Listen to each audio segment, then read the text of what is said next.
Welcome to The Author Show, where we feature new authors and books, from fiction to self-help and everything in between. You'll find it all at theauthorshow.com. That's theauthorshow.com. And now let the show begin.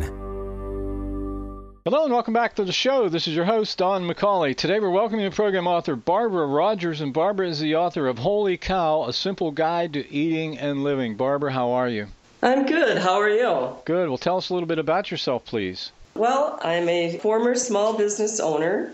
My husband and myself owned a granite countertop business of 20 years, and we sold it last year because we both wanted to do some different things. I went back to school and went through a health coach training program, and I also recently wrote a book, and I am working on promoting it right now. So tell us about your book. Well, my book is, again, Wholey, A Simple Guide to Eating and Living, and it's a basic book. It's a simple guide that covers basic concepts that really anybody can follow to eat healthier and live a healthier lifestyle. So who did you write your book for specifically? Well, the book really can be used by anyone who's looking to lead a healthier lifestyle, lose weight, or overcome or prevent illness, but I basically wrote the book because I had an issue with iron deficiency anemia, and it really hit me hard. And I really wanted to help people who have this condition as well as other conditions, and let them know that they can solve a lot of their issues by turning to food. I mean, some things you do have to turn to drugs, but food is medicine, and food can really help if you're choosing the right varieties of food. Now, could you say there's any type of central message or perhaps underlying theme that you would say runs throughout your book?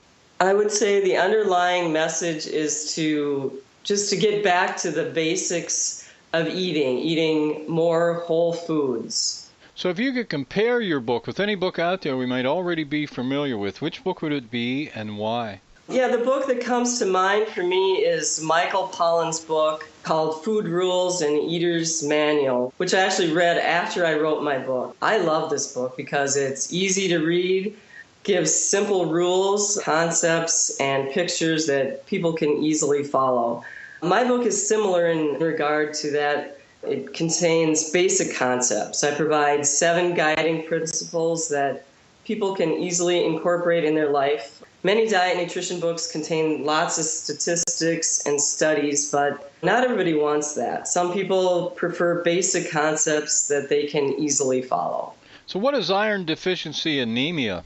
Well, iron deficiency anemia is a condition in which your blood lacks adequate, healthy red blood cells. That's typically caused by an insufficient amount of iron in the body, which can result from numerous different causes, including lack of iron in your diet, iron absorption issues, or blood loss from, say, ulcer, polyp, cancer, some other sort of illness. It can also be caused by heavy periods in women, especially during perimenopause. And there are a variety of symptoms. They can vary from individual to individual, but some of them include fatigue, disorientation, memory issues, irritability, moodiness, depression, hair loss, which that was a big one for myself, anxiety, sleepiness, and others. And it can be treated typically with taking iron supplements and following an iron-rich diet.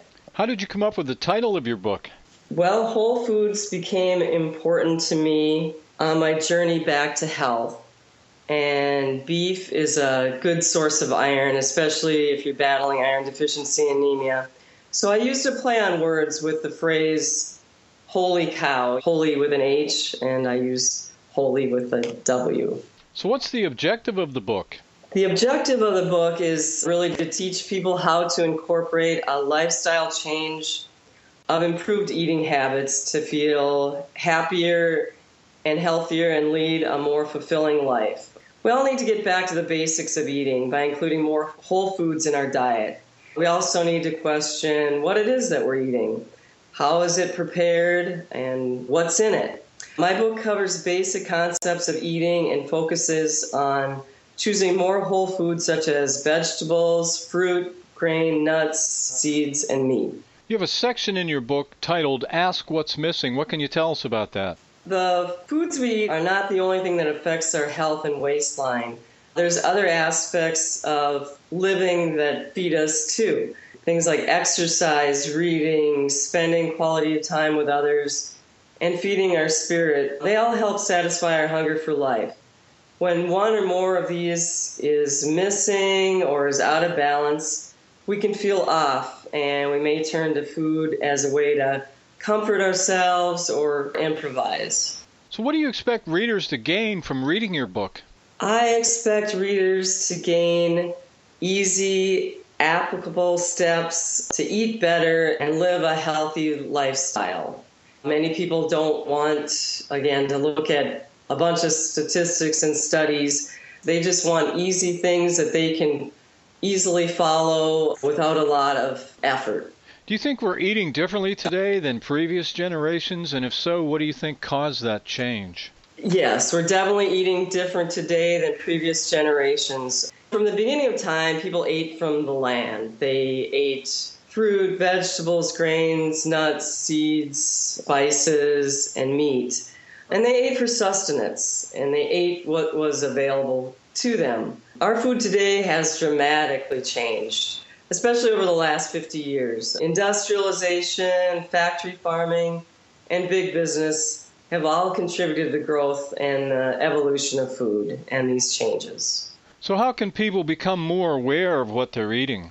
Well, I would say the biggest thing that consumers can do to become more aware of what they're eating is to read the food labels. Many foods today contain a multitude of ingredients, many of which are hard to pronounce. It's best to avoid foods that have a long list of ingredients. Those that are high in sugar, have high fructose corn syrup, or fat at the top of the list. It's also best to choose foods that have 5 ingredients or less. That's what we all should shoot for, as you want to look for foods that are the least processed. Some examples of that would be like bagged vegetables, salads, nuts, seeds, raisins. There's some protein bars out there as well. I know, for example, Kind bars have a couple varieties that have 5 ingredients or less. There's other foods out there as well that people can find. Now, you say that finding an exercise you enjoy might be as easy as looking back at your childhood. Why is that? Yeah, that's right. Well, most people equate exercise with going to the gym, lifting weights, or running. But not everybody likes to do those things. And if you're one of them, that's okay. But luckily, you should be able to find another activity that will give your body the exercise it needs. And for many of us, it's as easy as looking back at your childhood and reflecting on what activities that you enjoyed as a kid. For myself, I've always loved to exercise. I like to walk, bike, do yoga, play tennis. But I also like to incorporate some non-traditional activities into my routine from time to time, like hula hooping, jumping on a trampoline. I have a full-size trampoline as well as a small one I keep inside during the winter months. And I also enjoy swinging. I have a swing up at the lake, and I just like to get on the thing and just enjoy the fresh air. And it just, like I said, it reminds me of my childhood and it makes me happy. So in your opinion, what's the biggest problem with diet and weight gain? I'd say the biggest problem with diet and weight gain is that our society today consumes more processed food containing artificial ingredients than real wholesome foods. And many people don't know the difference and think that food is just food. And this is a big problem. People these days are eating the wrong types of foods, which has led to the obesity epidemic and numerous health problems. What we need to do is take a hard look at what we're eating and how it affects our body and our health. How would you describe your writing style? My writing style? Well, I would say that I just kind of try to write conversationally. Like if somebody's talking to me, I try and write the same way as if I was talking to somebody face to face, so people can relate. So based on your experience as a writer, what's the one recommendation you would make to authors just starting out? Well, I would say just try and be clear and concise. to the point so you can easily relay your message. You don't want to be too detailed and give too much information, especially if it's a first book. It's easier to write a smaller book than an encyclopedia. What part of your book would you say you personally like best? I would say I like the section about Ask What's Missing, because a lot of people don't realize that other things can affect how they eat. And like I said, if you're missing something else in your life, many people easily turn to food to fill in that gap.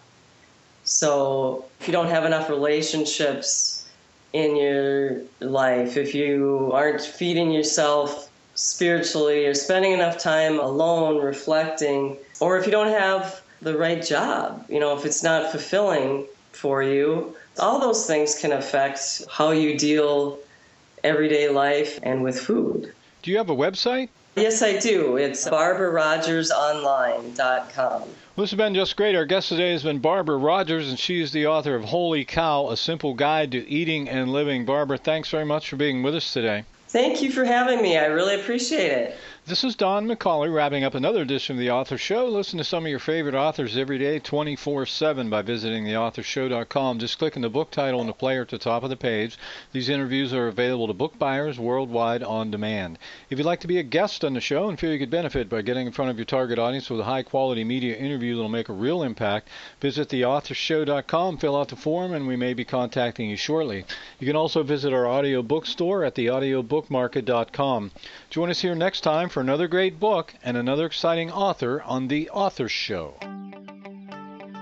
Thanks for listening to The Author Show. Find out more about authors and their work at theauthorshow.com. Theauthorshow.com. Tune in next time to another great author on The Author Show.